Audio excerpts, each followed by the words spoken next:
নমস্কার বন্ধুরা, গরম গরম ভাতের সঙ্গে আলু আর সজনে ডাঁটার যদি এরকম ঝাল বানানো হয় তাহলে দেখবেন বাড়ির সবাই একদম চেটেপুটে খাবে। সম্পূর্ণ নিরামিষ একটি রান্না, খেতে কিন্তু অসাধারণ টেস্টি হয়। তাহলে কীভাবে বানাবেন চলুন দেখে নেওয়া যাক।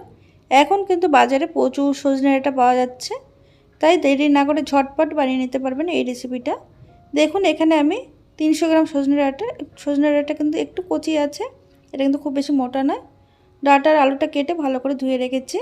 আর এদিকে একটা মশলা আমি রেডি করে নিচ্ছি। তার জন্য নিয়েছি 1 চামচ কালো সর্ষে, 1 চামচ সাদা সর্ষে, আর দিয়ে দিলাম 1 চামচ পোস্ত। এবারে এটা সামান্য জল দিয়ে কিন্তু মিহি করে বেটে নিতে হবে। দেখুন মশলাটা আমি বেটে নিয়েছি। এবার রান্নার জন্য দেখুন কড়াইতে দিয়ে দিচ্ছি 1 চামচ সর্ষের তেল। এই রান্নাটা সর্ষের তেলে করলে কিন্তু সবথেকে ভালো হয়। দেখুন তেলটা ভালোভাবে গরম হয়ে যাওয়ার পর এবার এর মধ্যে আমি দিয়ে দিচ্ছি কেটে রাখা আলু। এখানে আমি একটা মিডিয়াম সাইজের আলু এরকম লম্বা লম্বা করে কেটে নিয়েছি।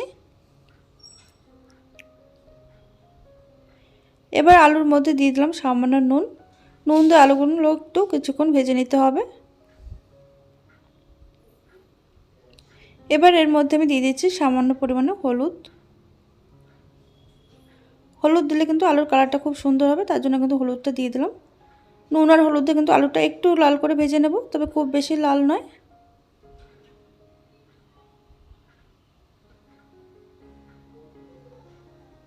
দেখুন আলুটা ভাজা হয়ে গেছে। এবার এর মধ্যে দিয়ে দিচ্ছি কেটে রাখা সজনে ডাঁটা।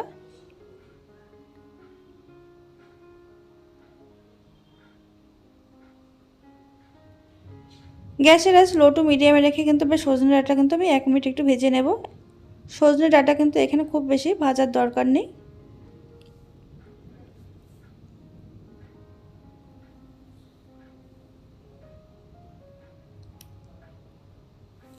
দেখুন 1 মিনিট ভাজা হয়ে গেছে। এবার এগুলো আমি তুলে নিচ্ছি।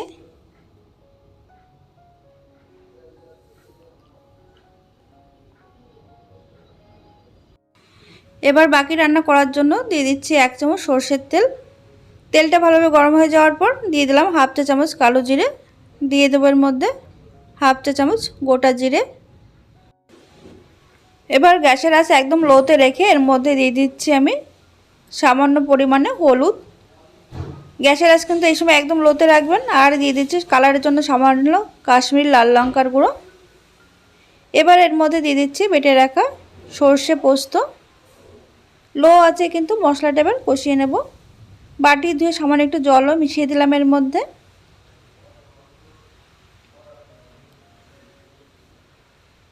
লো আছে 1 থেকে 1.5 মিনিট কষিয়ে নেওয়ার পর দেখুন মশলা থেকে যখন একটু তেল ছাড়তে শুরু করবে তখন এর মধ্যে আমি দিয়ে দেব বেটে রাখা কাঁচা লঙ্কা। এখানে আমি 4টে কাঁচা লঙ্কা একসঙ্গে বেটে নিয়েছি। এখানে আমি লাল লঙ্কার গুঁড়ো ব্যবহার করব না বা ঝাল লঙ্কার গুঁড়ো, তার জন্য কিন্তু কাঁচা লঙ্কা দিয়ে এই রান্নাটা করব। আপনারা চাইলে এখানে লাল লঙ্কার গুঁড়ো ব্যবহার করতে পারেন।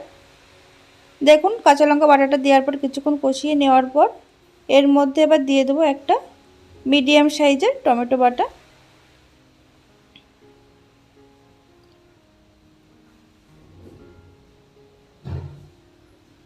টমেটো বাটা দিয়ে আরও কিছুক্ষণ এটা কষিয়ে নিতে হবে, যতক্ষণ না মশলা থেকে তেল ছাড়ছে ততক্ষণ পর্যন্ত।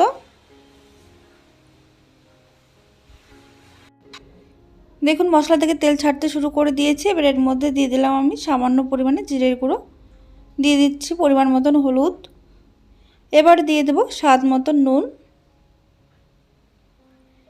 দিয়ে দেবো হাফ চা চামচ মতো চিনি। যেহেতু নিরামিষ রান্না একটু চিনি দিলে একটু মিষ্টি দিলে বেশ ভালো লাগে খেতে।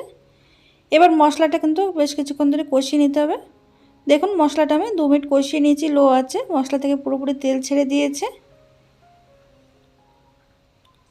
এবার এর মধ্যে দিয়ে দেবো ভেজে রাখা আলু আর সজনে ডাঁটা। এবার মশলার সঙ্গে কিন্তু খুব ভালো করে মিশিয়ে নিতে হবে।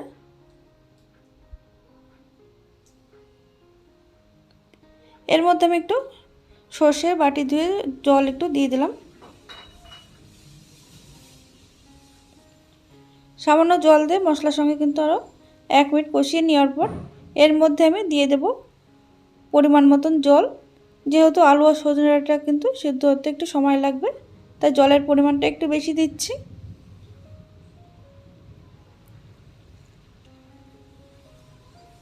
এখানে দেখুন 2 বাটি জল দিয়ে দিয়েছি আমি। ঝোলটা যখন ফুটতে শুরু করবে তখন কিন্তু গ্যাসের আঁচ লো টু মিডিয়ামে রেখে এটা ঢাকা চাপাতে রান্না করে নেব 5 মিনিট।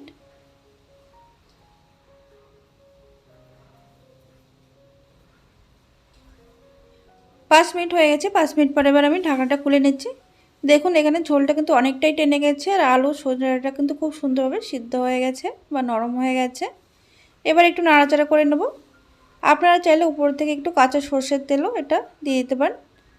আমি তেলটা দিচ্ছি না। দেখুন আলু সজনে ডাঁটা কিন্তু খুব সুন্দর নরম হয়ে গেছে। এবার এটা নামিয়ে নিচ্ছি।